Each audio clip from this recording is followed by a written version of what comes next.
मेरी ज़िंदगी का सबसे सुंदर और सबसे मुश्किल दौर तब था जब मैं मैट्रिक में पढ़ती थी। उस समय मेरी एक ही सहेली थी, मरियम।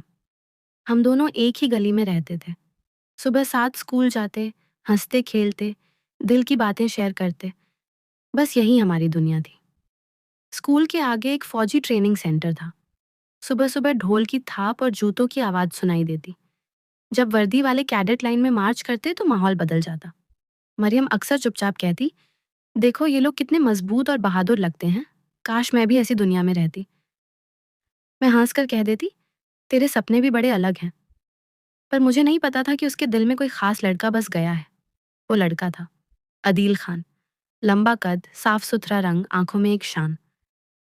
जब वह किसी साथ में आता तो मरियम की नजरें बस उसी पर टिक जाती। मैंने पूछा, तुझे वह इतना क्यों अच्छा लगता है? वह शर्माते हुए कहती, ऐसा ही अच्छा लगता है। मेरा परिवार ठीक ठाक था। अब्बू सरकारी अफसर थे, अम्मी घर संभालती थीं और भाई पढ़ाई कर रहे थे। पर मरियम का घर छोटा था। उसके पिता वहीं कैंप में रसोइयां थे और वे एक छोटे कमरे में रहते थे। मरियम अक्सर कहती, काश हमारे पास भी थोड़ी सुविधाएं हों, एक कमरा, अपनी चीजें।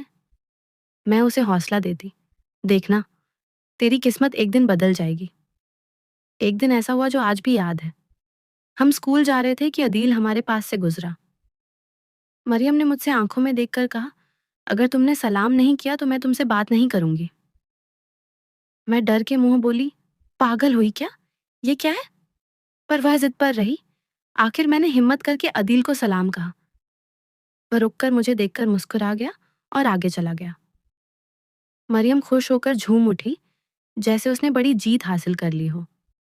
उसी दिन उसने एक छोटा सा कागज निकाला और मेरे हाथ में दे दिया, इसे तुमको देना है। मैं हैरान हुई, मुझे? क्यों?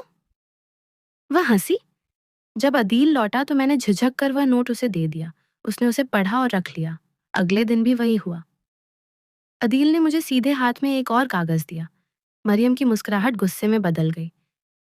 क्लास में जब मैंने वो कागज खोला तो लिखा था, मुझे आपका नाम नहीं पता पर दोस्ती करना चाहता हूँ। मेरा नाम अदील खान है, ये मेरा नंबर है।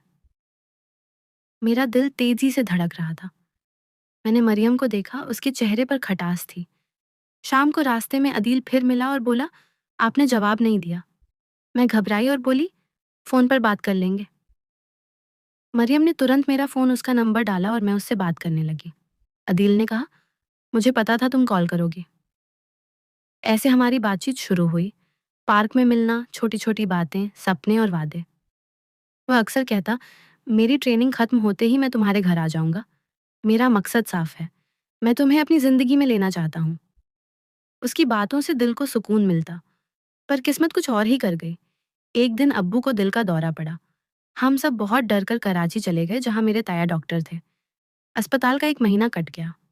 उस मुश्किल समय में मैं अदील को बता ही नहीं पाई। जब वापस आई तो फोन किया। पता चला कि अदील की पोस्टिंग मुल्तान हो गई है। दिन हफ्तों में, हफ्ते महीनों में बदल गए। उसकी कोई कॉल नहीं आई, न कोई खत आया। मैं रोज उसकी वापसी का सपना देखती रही। दूसरी तरफ मरियम की शादी हो गई और वह रावलपिंडी चली गई। मैं अकेली रह गई।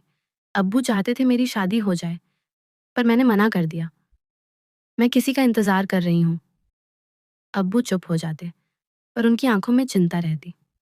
वक्त गुजरा और एक दिन अब्बू वापस ना आए। वे चल बसे। अम्मी ने यह दर्द सह ना पाया और 1 साल बाद वह भी चल बसी।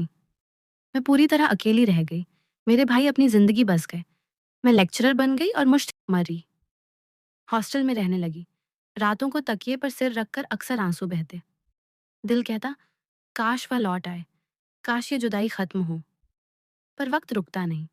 ऐसे 10-12 साल निकल गए। फिर एक दिन मेरी जिंदगी बदल गई। स्कूल की तरफ से एक फौजी कार्यक्रम में जाने का बोल आया।